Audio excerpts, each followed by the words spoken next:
नमस्कार, मनीषा किचनमध्ये तुमचे सर्वांचे खूप खूप स्वागत। आजची स्पेशल रेसिपी आहे छोले मसाला आणि तोही एकदम टेस्टी आणि करायला सोपा।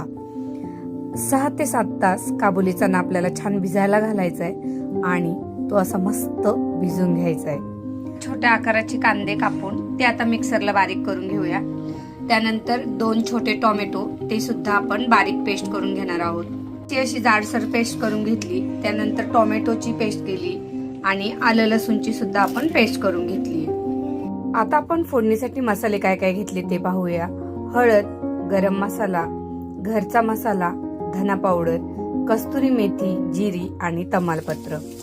सगळ्यात पहिलं आपल्याला जिरी आणि तमालपत्र फोडणीला घालायचंय। छान तडतडून झालं की त्यावरती कांदा, लसूण आणि आल्याची पेस्ट घालून चांगलं लालसर परतून घ्यायचंय। आता आपले छोले छान शिजून झालेत। त्यामध्ये आपण 2 बटाटे शिजून घेतलेत, ते आपल्याला सोलून मॅश करून घ्यायचे। आता यामध्ये टोमॅटो आपल्याला घालून छान सर्व मिश्रण परतून घ्यायचे। मिश्रण पूर्ण तेल सुटेपर्यंत आपल्याला परतून घ्यायचे।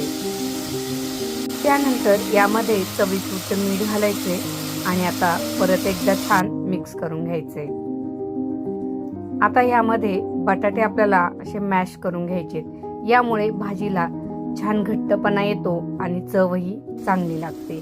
आता आपण जे मसाले काढलेत ते यामध्ये तेलामध्ये व्यवस्थित मिक्स करून घ्यायचे आणि या मिश्रणामध्ये त्याला एकजीव करून घ्यायचे।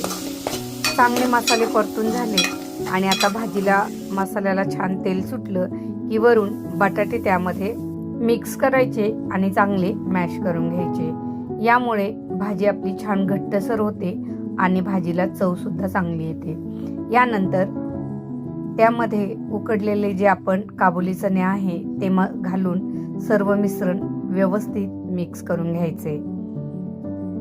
आता मिश्रण छान एकजीव झालं की त्याला आपल्याला चांगली उकळी येऊ द्यायची। आता यामध्ये आपण सर्व मसाले, मीठ घातले। यावर वरून कस्तुरी मेथी आणि थोडंसं किसून खोबरं घालायचे आणि भाजी परत एकदा मिक्स करून घ्यायची। आता मंद आचेवरती भाजी छान उकळी द्यायची। 5-7 मिनिटं भाजीला मंद आचेवर अशीच उकळी येऊ द्यायची, म्हणजे आपले चणे सुद्धा त्यात चांगले शिजले जातात आणि त्यांना टेस्ट सुद्धा चांगली येते आणि तरी सुद्धा आपली त्यावर छान येते। आता वरून हिरवीगार कोथिंबीर घाला। भन्नाट चवीची आपली चण्याची भाजी तयार आहे।